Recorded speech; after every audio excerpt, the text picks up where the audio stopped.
कर्ज एक ऐसी परेशानी जो केवल पैसों की नहीं होती, ये इंसान की नींद भी छीन लेती है, दिल को भारी कर देती है और उम्मीद को कमजोर कर देती है।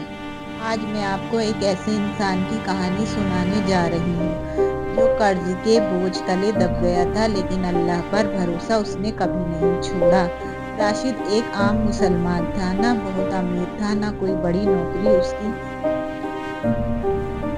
एक छोटी सी दुकान थी, लेकिन कई महीनों से काम ठीक से नहीं चल रहा था। हर सुबह उसकी आँख खुलते ही एक ही चिंता होती, आज किसका पैसा देना है। फोन बार बार बजता, कर्ज देने वाले याद दिलाते और राशिद चुप हो जाता। घर में उसकी बूढ़ी माँ थी जो उसे हर बार यही कहती, बेटा सब्र रखो, अल्लाह हर हाल में देख रहा है।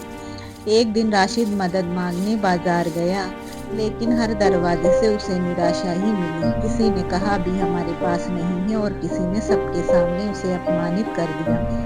उस दिन राशिद अंदर से पूरी तरह टूट गया। रात को जब पूरा घर सो गया तो वह अकेला बैठ गया। उसने अल्लाह के सामने सजदे में सिर रख दिया, आंखों से आंसू बह रहे थे और दिल से आवाज निकल रही थी, या अल्लाह अब मेरे पास तेरे सिवा कोई सहारा नहीं। उसी रात राशिद की माँ भी सो नहीं पाई। रात का आखिरी पहर था, तहज्जुद का समय। वह उठी, नमाज पढ़ी और अल्लाह के सामने दोनों हाथ उठा दिए। कांपती हुई आवाज में बोली, या अल्लाह मेरे बेटे को इस कर्ज के बोझ से आजाद कर दे, उसका दुख मुझसे देखा नहीं जाता। एक माँ रो रही थी और अल्लाह उसकी दुआ सुन रहा था। अगली सुबह राशिद के घर एक पुराना दोस्त आया। उसने कहा, मुझे तुम पर भरोसा है, आओ मिलकर एक नया काम शुरू करते हैं। ये बात राशिद के लिए अल्लाह की तरफ से एक नई राह थी। धीरे धीरे काम चल पड़ा, कमाई होने लगी और कर्ज कम होने लगा। तब राशिद समझ गया, अल्लाह देर करता है लेकिन अंधेर नहीं करता। आज राशिद सुकून में है। वह कहता है, कर्ज ने मुझे झुकाया जरूर, लेकिन सजदा करना भी सिखाया।